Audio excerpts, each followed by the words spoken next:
Back with the Santa Barbara businessman on trial for multiple felonies. It's now up to the jury. And News Channel reporter John Palmentary has been following this case. He joins us now live. John, the jury has a long list of documents and charges in this case. Yeah, we're back here at Santa Barbara Superior Court, and the jury got this case about midday today. The Craig case criminal trial came out of the Craig case civil trial, when along the way they found out there were hundreds of thousands of dollars in questionable financial loans, and that led to criminal charges and brought us here to this court trial. The stack of over 50 felony charges in front of Craig case is now being sorted out by a Santa Barbara Superior Court jury.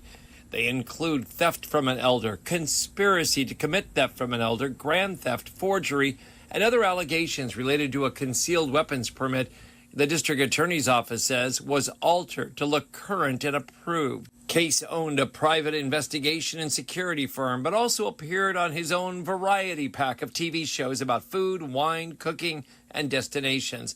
He often had well-known community co-hosts or chefs side by side with him.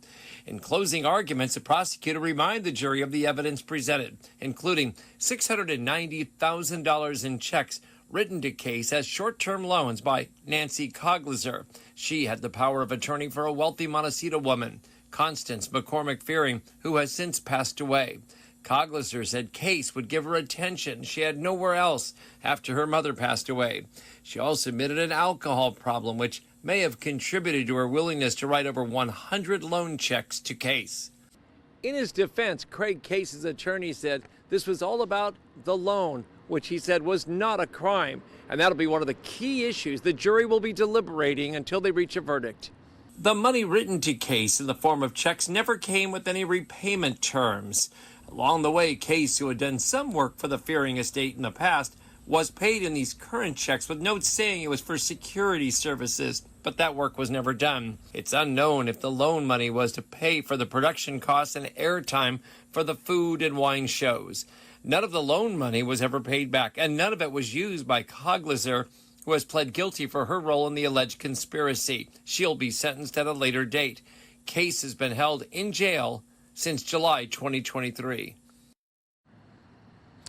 We've heard a lot about the core charges, the money, the checks, and the fraud allegations. There's a lot of moving parts in here, and other aspects of it include some liens, some unpaid taxes, and some costs there that go way back as well that were brought up in court. Craig Case had the opportunity, I would imagine, along the way to take the stand. He chose not to take the stand in his own defense in this trial. It is now in the hands of the jury. They meet on Monday, Thursday, and Friday. No verdict today. They just got it today, so they'll be back on Thursday morning to start working on the case again.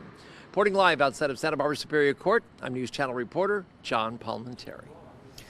All right, thank you, John. A dangerous intersection on Highway 1 near Vandenberg